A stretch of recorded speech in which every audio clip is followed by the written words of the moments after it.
Yo! Welcome back to One More Mana. My name's Derik, and today we are getting into a very, very fun top 10 list. Now, I realize at this point we're almost like into the... I think at this point of release, it might almost be the second week of January. But we're still getting into the top 10 cards of 2020. Now, I know what you're going to be thinking. Why are we going back? Don't bring us back to that dreadful year. Please just look forward. We have to go back! And for the most part, yeah, we're happy to move on from 2020, but some of the most awesome things that came from it, at least in my opinion, were some of the Commander goodies that we got. And although I live in Atlanta, I will always be a Miamian at heart, and I still run on Miami time, so everything just comes a little late anyway. But I'm very, very, very excited for this top 10 list, because looking back, it's just insane how many cards we got. The year of Commander was very much that, almost to the point of being, or maybe to the point of being just too much. I really, really loved EDH Redcast when they were talking about it, how there are so many cards that got released that for really the first time, I look back, not just through the cards in the 99, but through the legendary creatures, and I 100% agree with them. I can't even remember what half of them did. I was going back through all the sets for this list, and there were just cards I literally just did not know existed. And if you would have thrown them on Twitter tomorrow, you could have told me it was some crazy bomb card spoiler for the next set, which is not good considering how much time I spend looking at Magic cards. So it was a little much. But either way, there was just so many goodies to come out. And now I'm basing this top 10 list almost exclusively on cards that I've played. It's just my personal top 10 favorite cards that I've had the most fun playing with this past year. Now, I'm assuming that clearly my list is going to be amazing and y'all are going to love it and want all the cards too. So if that is the case, head on over to TCG Player. TCG Player is absolutely amazing. You can find any of these cards on here, any version, art, foil, non-foil, whatever it is you're looking for, TCG Player is going to have it. And if you use that affiliate link down below in the description, you'll help support the channel. One of the other phenomenal things about TCG Player is you can search by local game stores as well, so you can even help your local game store in the process. All right, let's just jump into this top 10. And like I said, really the only rules are the card had to come out in 2020, had to be a new card, so no reprints.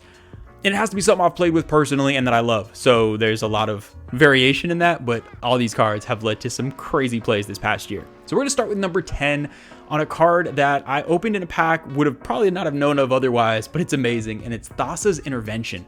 Thassa's Intervention is a really, really fun card, and I kind of go on rants a lot about how I really love flexible counterspells. And this is just a prime example of it. You can play it in your big X spell decks. You can play it really in any type of control shell. And worst case, it's always kind of almost like a crappy dig through time worst case. But it is great having that variability within a card. It can be card advantage. It can be removal. Just a super, super fun card. And I love the flexibility. And we're going to really stay on that flexibility kind of going into number 9. And that is with Sublime Epiphany. This card is the definition of flexibility. This card has so many abilities and was kind of really hard for me to evaluate when I first saw it. I basically just thought this looks good, it does a lot, but it kind of just reminded me of Commander's version of Cryptic Command, essentially. It's a really, really awesome card. Every time I've got to play it, I haven't had the dream scenario yet where I get to like counter something and then counter an ability and make a copy and do all the abilities at once.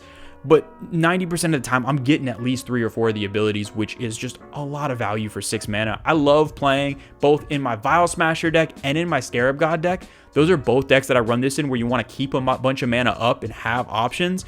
And both my number 10 and number 9 picks in Thassa's Intervention and Sublime Epiphany do a phenomenal job, again, of giving you options when you leave that mana up, so you never have to feel like you wasted mana. And then at number 8, we have Conspicuous Snoop. And this is a card, I would be shocked if when this card released, if you would have told me it would only be number 8 on my top 10, I would have been shocked. But I love it. It just goes to show how many amazing cards there were this year, because I have nothing bad to say about it. It made Modern Goblins this crazy combo machine that was awesome, and I just love it in EDH Goblins as well. Lets you play Gobbos off the top. It gets the activated abilities of those Gobbos off the top. I've had a lot of fun this year, both in Krenko, which is now Martin Stromgold Goblins, and in my Duretti deck. Playing mono red janky combo has been so much fun. And I say janky in the sense that red doesn't really have a lot of tutors, so you're essentially playing a deck. I like to play, 3 to 4 piece combos in a mono red deck with very few tutors. It makes it hard to pull off, but when you do, I mean, I wouldn't know actually, I haven't pulled off those combos yet, but I'm assuming when I do, it's gonna feel so good. And Conspicuous Snoop is a part of one of those combos. Super, super fun card, and this is the one card that I can actually appreciate for what it did across formats, and it's just awesome card, awesome flavor, and I'm sorry you're at number 8. Don't be mad at me, Snoop. Number 7 is a very inconspicuous card that I didn't actually learn about until like a month after it came out, and it is Soul Guide Lantern. Soul Guide Lantern is just really, again, it's not something you'd think twice about until I started playing with it. Especially in artifact decks, this thing is just insane. Basically, it enters, you can exile a card from a graveyard right away, which is awesome. But the coolest thing about this is you can sack it and exile only your opponent's graveyards. So many of these types of cards, like Scavenger Grounds and other things like that, will exile all graveyards, our target opponent's graveyard, to where it exiles itself or it has to target a player. This is just clearing out your opponent's graveyards, and it's recurable. And it's one CMC, so stuff like Salvaging Station can bring it back. This can basically lead to locks where you just don't let anyone have a graveyard, and then just thrown on top, you can sack it to draw a card if you're not playing any graveyard decks. This is one of the more like powerful uncommons I've had a chance to play this year, to the point where if y'all have seen Jason on stream against his Marchesa deck, I felt mean playing it before, because it just feels like it's completely locking it out of the game. And on a 1 CMC card like this, it's kind of crazy. Number 6 is another card I'm shocked at where it landed on this list, because I definitely thought it would have been in the top 3, but again, there's just so many good options. And number 6 is Fiery Emancipation. This card is the definition of just fun EDH stuff to me. It's just, you're basically just throwing lava at people. It's creating all your, tripling damage, creating fiery explosive attack steps, which is what I love about Commander. This card has been forced into, I think, every red deck I play outside of Vadrok. It has been much more fair than I expected. I knew it was going to be powerful when I first started putting it in decks, but seeing that it's kind of just, it's a good big finisher, but it's so easy to deal with, and it really doesn't take over the game the way I thought it would. It's just a very powerful enchantment that's fun to play. It fits right where I wanted to, and yeah, I'm going to continue just throwing this in every red deck. And now at number 5, this was our first preview card on the channel, an amazing card, a card in a color I never play, but nonetheless, it is Felidar Retreat. This card is super powerful. Getting to see it in play a few times, it does work. And I know we were super excited about it when we previewed it, and we were super hyped about it, and we weren't overselling it. This card is insane, especially in a landfall deck. This can just go off. But even in Boros, or if you're in mono white and you just do the whole, trying to play as many fetch lands as you can with the Sensei's top to try to generate some type of ridiculous card advantage, that's going to do something. Even just playing your Evolving Wilds, Terramorphic Expanses, or hitting land drops can let this card go off. And it's just got a super high floor, an insanely high ceiling, and you know what? It's our preview card, so I'm giving it a little bump up for that too. Then at number 4, I'm going to kind of put 2 groups of cards. So this is a whole bunch of cards in the number 4 slot, but you'll see why. I'm grouping both the Triomes and then those dual face lands from Zendikar Rising, the modal dual face lands in this category. And that we've just got amazing rare land choices from this year. I have loved them. Triomes are phenomenal in any 3, 4, or 5 color deck. Just absolutely insane. They're fetchable. You can cycle them. They seem to be still pretty budget, which I was not necessarily sure of at the time when they got released, so that is awesome. I forced them into whatever decks they're capable of going into, and it's phenomenal. It basically gives you payoff. You don't have to worry about fetch lands, but even things like Wood Elves or different things that just get you a basic land type it lets you fetch for, they're awesome. And worst case, even if you don't have any fetch lands or anything in the deck, it's a cycling tri-land, which is something I already would want in there anyway, so those are great. The dual face cards I have loved in 2 and even 3 color decks. Now, you do have to make a decision, so I realize a lot of the times, shocks and things like that might be better technically, but the art on these things is insane. The full art foils are pretty cheap relatively, and if you really kind of want to bling out the land base in your deck, you can play the full art foils of these for much cheaper than trying to get foil shocks or whatever like that. I've actually not noticed much of a downside. I was kind of worried about making those decision points and having to choose a color, but basically every time I've drawn one of these, it's been in a situation where I know what color I need at the time, and by the time it matters, you end up getting other lands out anyway. But yeah, it's just a theme. Anytime we can get relatively budget dual lands, that's great, and the fact that we got both of these in the same year is awesome, and I hope that's kind of lending itself towards a trend. And now we are on the top 3. Oh, and I love the top 3 so much. These are cards that I see myself playing going forward as much as possible. Basically, any deck I can get these into, I'm trying to force them into. These fit the perfect balance of they're all super powerful cards, but they're all super fun. They just fit that nice spot. They don't take over games, but they get done what needs to get done. And with number 3, we have Jeska's Will. This card is absolutely insanely powerful. I opened it in one of my little sealed events I did for Commander Legends, slotted it right into Vial Smasher, and every time I play it, it is ridiculous. The card advantage it gets you. So many times you're ramping with this in addition. And the fact that on a red card, you're getting ramp and card advantage in the most red way possible. I love that it's doing it in a flavorful way. Is just insane. I found myself playing a lot of red this year. You couldn't tell by the list so far and what's coming on the list. There's red everywhere.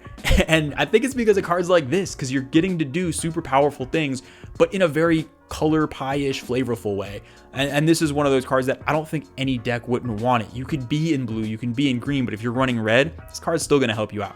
Now at number 2, we have another card that is just, I think, a red staple that I'm going to put in every red deck, and it is Valakut Awakening. This is a reshuffle wheel effect with a +1, so you don't lose, card advantage from playing it, but it's also one of the modal dual phase cards that's a land on the other side.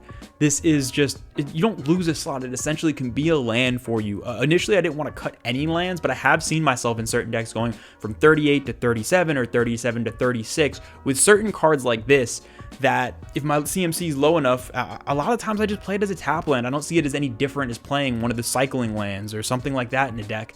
But that few times that you need it, if you just got a really crappy hand, you can go ahead, basically cycle your whole hand, get a new one at instant speed. This thing is ridiculous. I'm playing it in Vadrok, I'm playing it in Vial Smasher, I'm playing it in Derik, and once I get another copy, it's going to be going into Greven, I believe. Yeah, basically any deck that this can go into, it's going to be going into.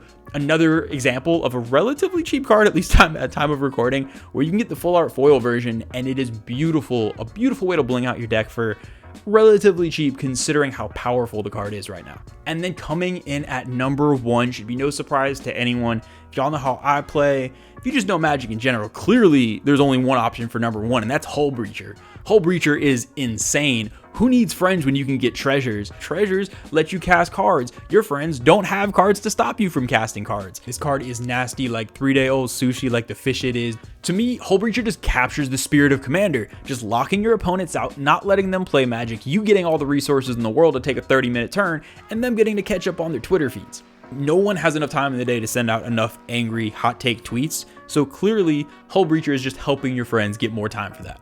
Go ahead, wheel a bunch of times. Leovold who? Clearly the Leovold ban was a mistake. We should have just let it sit this whole time. And clearly Wizards thinks the same thing because they gave us this little fishy friend. So yeah, play this, lose friends, get treasures. Yeah.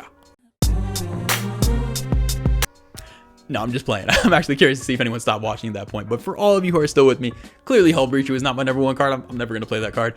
My favorite card is my favorite commander that's been printed this past year and really in a long time. And that is Vadrok, Apex of Thunder. This card is amazing. When it was first previewed, I remember seeing it. It was one of the first deck lists I put together for Ikoria. If y'all haven't seen the deck tech, definitely go check it out. I was very high on that card then. I'm feeling the same way now.